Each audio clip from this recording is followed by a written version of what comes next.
আসসালামু আলাইকুম, welcome back to my channel. আজকে আমাদের রেসিপি পাটিসাপটা। তো কোনো রকম কেমিক্যাল ছাড়াই ঘরের তৈরি রং দিয়ে আপনাদের পাটিসাপটা তৈরি করে দেখাবো। পাটিসাপটা বানানোর জন্য প্রথমে আমি পাটিসাপটার বাটারটি তৈরি করে নেব। তো তার জন্য এখানে আমি নিয়ে নিয়েছি 1 বাটি চালের গুঁড়ো আর দিয়ে দিচ্ছি হাফ বাটি ময়দা। এই ময়দাটার কারণে কিন্তু পাটিসাপটাটা খুব সফট হবে এবং বানানোর সাথে সাথে কিন্তু শক্ত হয়ে যাবে না। আর সাথে দিয়ে দিচ্ছি হাফ বাটি সুজি, এটা আপনারা স্কিপ করে যেতে পারেন।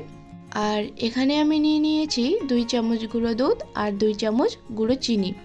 দুটো উপকরণকে ভালোভাবে একসঙ্গে মিশিয়ে এটার মধ্যে আমি দিয়ে দিচ্ছি। গুঁড়ো দুধ দিলে কিন্তু খেতে পাটিসাপটাটা খুব সুন্দর হয়। আর দিয়ে দিলাম সামান্য একটু লবণ। এখন সব উপকরণগুলোকে ভালোভাবে একটু মিশিয়ে নেব। শুকনো উপকরণগুলো ভালোভাবে মিশিয়ে নেওয়ার পর এখন আমি দিয়ে দিচ্ছি এর মধ্যে জল, তবে আপনারা চাইলে কিন্তু তরল দুধও ব্যবহার করতে পারেন। এবার একটু একটু জল দিয়ে বাটারটাকে আমি তৈরি করে নেব। একবারেই কিন্তু সব জল দেবেন না, না হলে কিন্তু বাটারটা ভালো হবে না। তাই একটু একটু জল দিয়ে বাটারটাকে তৈরি করতে হবে।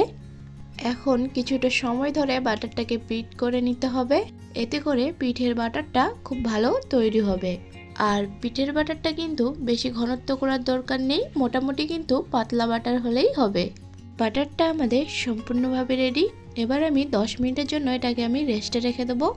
আর ততক্ষণে কালারফুল পাটিসাপটা বানানোর জন্য পাটিসাপটার কালারগুলোকে তৈরি করে নেব।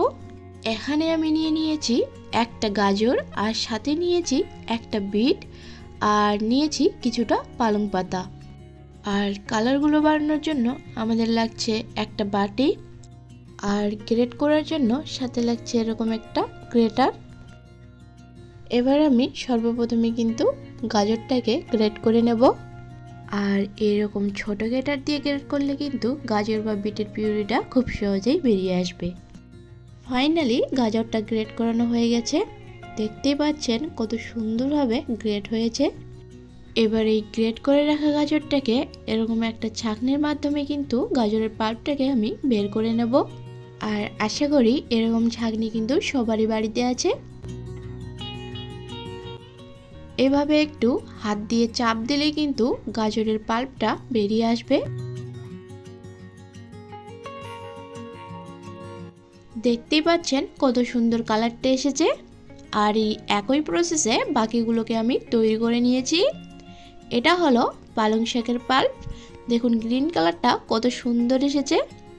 আর এটা হলো বিটের পাল্প, বিটের কালারটাও কিন্তু খুব সুন্দর এসেছে। এবার আমি এই কালারগুলোর মধ্যে সেই তৈরি করে রাখা বাটারটা এর মধ্যে দিয়ে দেব। প্রতিটা কালারে এরকম একটা হাতার সাহায্যে 2 হাতা করে দিয়ে দিচ্ছি।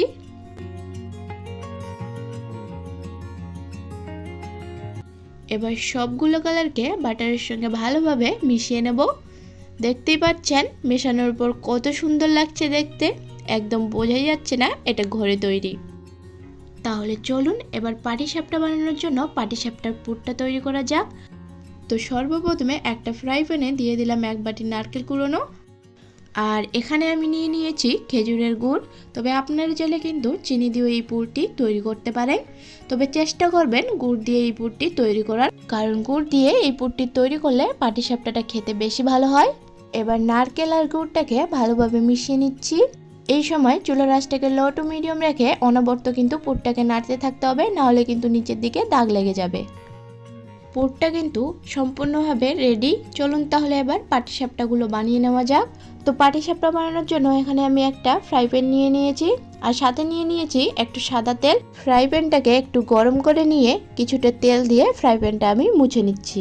আর এখানে খুবই অল্প তেল দিয়ে ফ্রাই প্যানটাকে কিন্তু মুছে নিতে হবে। এবারে যে রঙিন বাটারগুলো আমি তৈরি করেছিলাম সেটাকে আমি এখন দিয়ে দিচ্ছি। আর দেখুন রঙের বাটারটাকে আমি এরকম জিলেপির প্যাচের মতো ঘুরিয়ে ঘুরিয়ে দিচ্ছি। আর রঙের বাটারটা আমি বোতলে নিয়ে নিয়েছি আর বোতলের মুখটাকে একটু ছিদ্র করে দিয়েছি। এখন রঙের বাটারটা কিছুটা হয়ে আসলে এর মধ্যে দিয়ে দিচ্ছি যে নর্মাল বাটারটা তৈরি করেছিলাম সেই নর্মাল বাটারটাকে। আর নর্মাল বাটারটাকে দিয়ে একটু রুটির শেপে আমি ছড়িয়ে দিচ্ছি। আর অপেক্ষা করছি কিছুক্ষণ যাতে করে রুটিটার অপর দিকটা হয়ে যায় আর পাশ থেকে উঠে আসে। দেখতে পাচ্ছেন রুটিটা হয়ে গেছে আর কালারটাও চেঞ্জ হয়ে গেছে। এখন আমি এর মধ্যে দিয়ে দিচ্ছি সেই তৈরি করে রাখা পুরটাকে।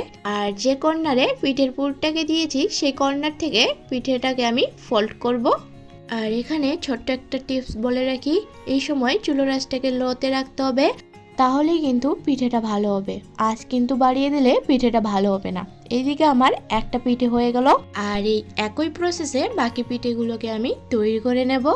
প্রতিটা পিঠে তৈরি করার আগেই কিন্তু ফ্রাই প্যানটাকে হালকা একটু তেল দিয়ে মুছে নিতে হবে, তাহলেই কিন্তু পিঠেটা একদম পারফেক্টলি তৈরি হবে। আমি যে টিপসগুলো আপনাদের বললাম সেই টিপসগুলোকে যদি ফলো করে এই পিঠেটা তৈরি করেন, আশা করছি আপনাদের পিঠেটা একদম ভালোভাবে তৈরি হয়ে যাবে। আর এই একই প্রসেসে দেখুন সবগুলো পাটিসাপটা আমার কত সুন্দরভাবে তৈরি হয়ে গেল। সবগুলো পাটিসাপটা আমি বানিয়ে নিয়েছি, আর সবগুলো পাটিসাপটা একসঙ্গে রাখার পরে দেখুন কত সুন্দর লাগছে। এরকম সহজ সহজ রেসিপি যদি আরও দেখতে চান তাহলে আমার চ্যানেলটিকে সাবস্ক্রাইব করে বেল বাটনটি অন করে দেবেন। আর যারা যারা সাবস্ক্রাইব করেছেন তাদেরকে অসংখ্য ধন্যবাদ। আজকের মতো বিদায় নিচ্ছি, ততক্ষণ ভালো থাকবেন, সুস্থ থাকবেন। আল্লাহ হাফিজ।